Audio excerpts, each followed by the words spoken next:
Salut les traders, j'espère que vous allez bien. Aujourd'hui, j'ai envie de vous proposer de faire pendant quelques minutes ensemble un focus sur un élément clé de ma nouvelle formation Market Maker qui, comme vous le savez, va être accessible à partir de dimanche. Je vous rappelle que je vous retrouve ce dimanche à 11 h du matin heure française en live pour découvrir ensemble la formation et pouvoir tout simplement commencer à y accéder et puis la suivre et la découvrir.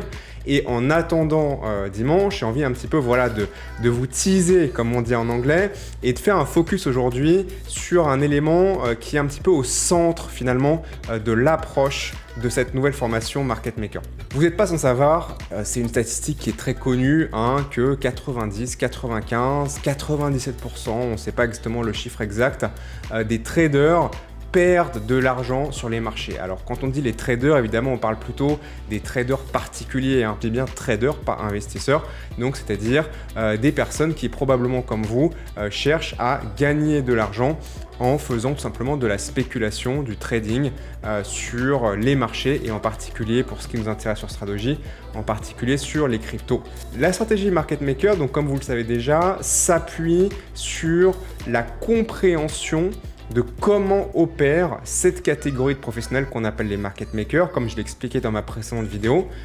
Et une chose qu'il faut comprendre dès le départ, c'est que vous avez une récurrence, une similarité dans le comportement de ces fameux 95% de traders particuliers qui perdent de l'argent.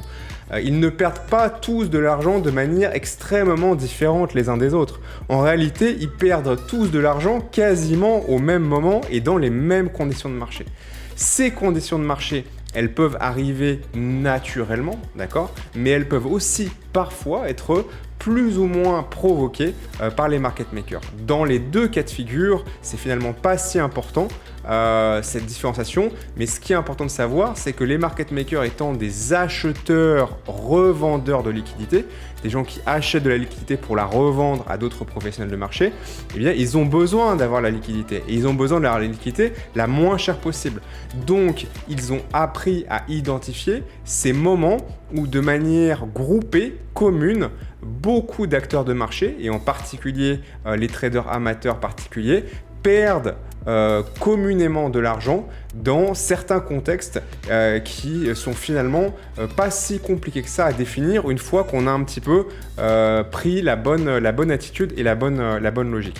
Et aujourd'hui, j'ai envie de vous montrer un petit peu justement comment la stratégie va pouvoir s'appuyer sur un petit peu le raisonnement contrariant, c'est-à-dire de se mettre à acheter quand les autres vendent ou à vendre quand les autres achètent.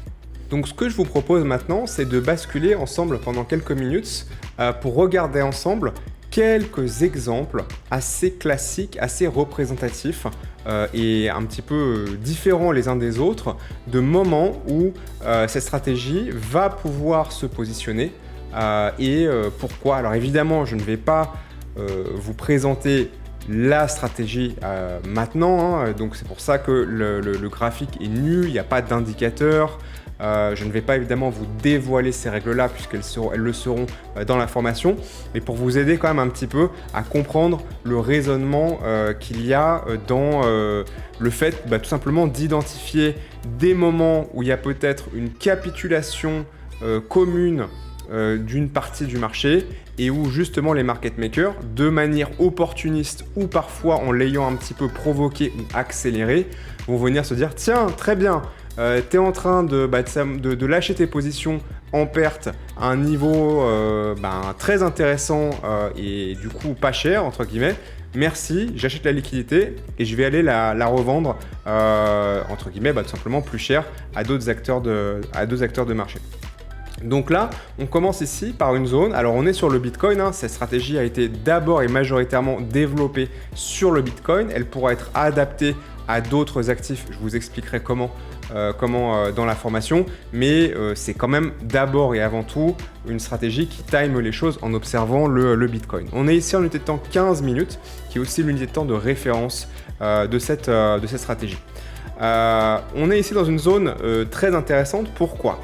Nous avons une tendance court terme baissière puisqu'on peut observer ici qu'on a des creux et des sommets de plus en plus bas. Donc on est tout simplement dans une tendance baissière, un canal baissier ici.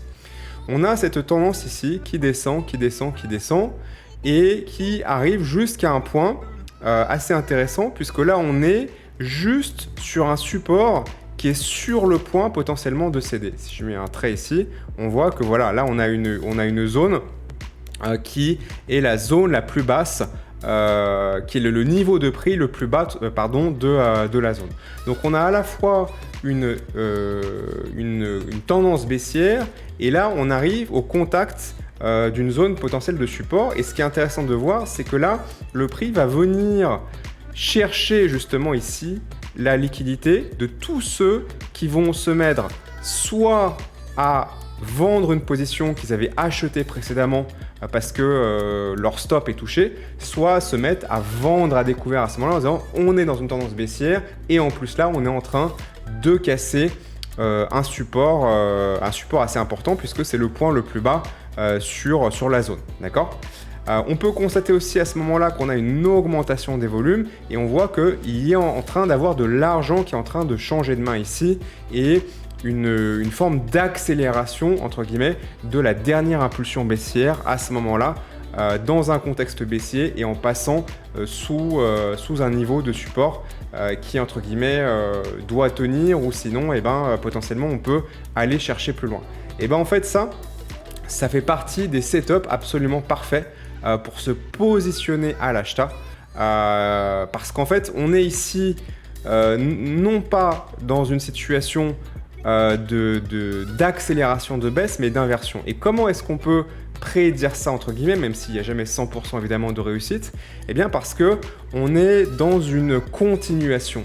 En général, les supports cèdent dans des zones de consolidation. Et puis là, si le support cède ou la résistance cède, ça marche des deux côtés. Après une zone de consolidation un petit peu horizontale, et on a du volume, à ce moment-là, on a ce qu'on appelle un breakout, d'accord ? Un breakout. Et là, c'est plutôt bien justement d'aller avec la masse et de suivre la tendance. Donc l'art d'aller chercher la liquidité, d'aller chercher les moments d'inversion de logique, d'accord ? D'inversion de tendance, de contre-tendance, les pièges potentiels qui peuvent être tendus par les market makers, c'est de savoir, l'art, c'est de savoir faire la différence justement entre des moments où la masse est en train, entre guillemets, de se mobiliser, et il ne faut pas aller contre elle parce qu'on va se faire rouler dessus, et il faut plutôt accompagner le mouvement, ou le moment où on est dans un moment de panique ou d'euphorie qui indique une zone de retournement. Et là, on est dans une zone de panique, puisque imaginez qu'on ait des traders qui se soient positionnés, par exemple, sur un breakout ici. On se dit, tiens, je cherche à acheter. Le biais majoritaire des traders, c'est acheter plutôt que vendre, à 90%. Je cherche à acheter. Tiens, ici, là, c'est intéressant. J'ai un joli breakout, j'ai du volume, j'ai passé mon plus haut local. Allez, je me mets à acheter. Donc là, il est en position. Initialement, ça se met un petit peu à monter, il est content, et puis ça revient, et puis peut-être qu'il avait pas sécurisé sa position, ou peut-être qu'il considérait que le prix n'a pas encore assez bougé pour sécuriser sa position. Il dit « Ah, moi je suis malin, c'est encore trop tôt pour sécuriser la position, il faut laisser le prix respirer, donc je reste en position. » D'accord ? Ou alors peut-être qu'il est venu plus tard, peut-être qu'il est venu... Tiens, au hasard, où est-ce qu'il pourrait être venu ? Il pourrait être venu quand on tique juste là, regardez. Notre super trader, en fait, il n'est même pas entré là, il est probablement entré ici. Tiens, ça, là, c'est vraiment la résistance de toute la zone. Ça casse, il y a du volume, allez, c'est parti, on y va. D'accord ? Donc, il est là, en fait, en réalité. Notre vrai trader en herbe, il est ici. Donc, il ne peut pas sécuriser sa position, puisqu'à aucun moment, elle part en positif. Donc, ça s'enfonce, ça s'enfonce, ça s'enfonce. Et où est-ce qu'il va capituler ? Où est-ce qu'il va capituler ? Il va capituler ici. Pourquoi est-ce qu'il va capituler ici ? Parce qu'on est justement sur le support local, d'accord ? Donc instinctivement, on met toujours le stop sous le support. Donc peut-être que certains se sont fait sortir en mettant un stop serré ici par exemple, hein, d'accord? Et dans ce cas-là, c'est peut-être aussi pour ça qu'on a une continuation de la baisse, parce que là justement, on en a qui se font sortir petit à petit, et donc ça crée des ventes, et donc ça fait baisser le prix. Mais la capitulation de zone finale, celle où c'est les derniers acheteurs, peut-être que là, il y a plein d'acheteurs qui se sont fait toucher leur stop, qui avaient mis des stops plus raisonnables, ils se les ont fait shooter. Donc, comme ils se les sont fait sauter, ils vendent. Comme ils vendent, le prix baisse et le prix va baisser tant qu'il y a encore des vendeurs. Et où est-ce que sont les derniers vendeurs de cette zone? Eh bien, ils sont une fois qu'on a fait sauter tous les stops. Où est le dernier stop de la zone? Le dernier stop de la zone, il est sous le creux le plus bas de la zone et il est ici. Il est sur le dernier support. Donc là, on est sur le dernier support.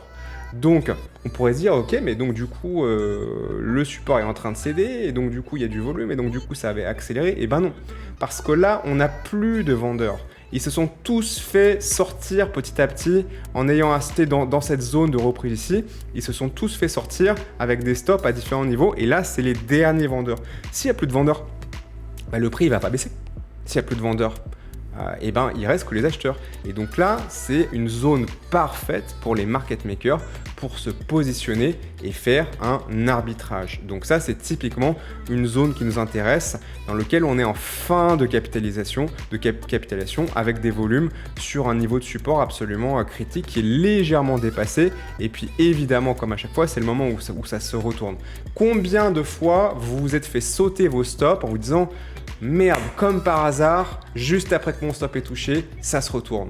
Mais plutôt que vous dire « Ah, fait chier, etc. », pourquoi est-ce que vous enclenchez pas votre cerveau dans une logique de se dire « Tiens, mais en fait, je vais inverser la façon de voir les choses ». Donc évidemment, dans la pratique, il y a plein de paramètres à prendre en compte.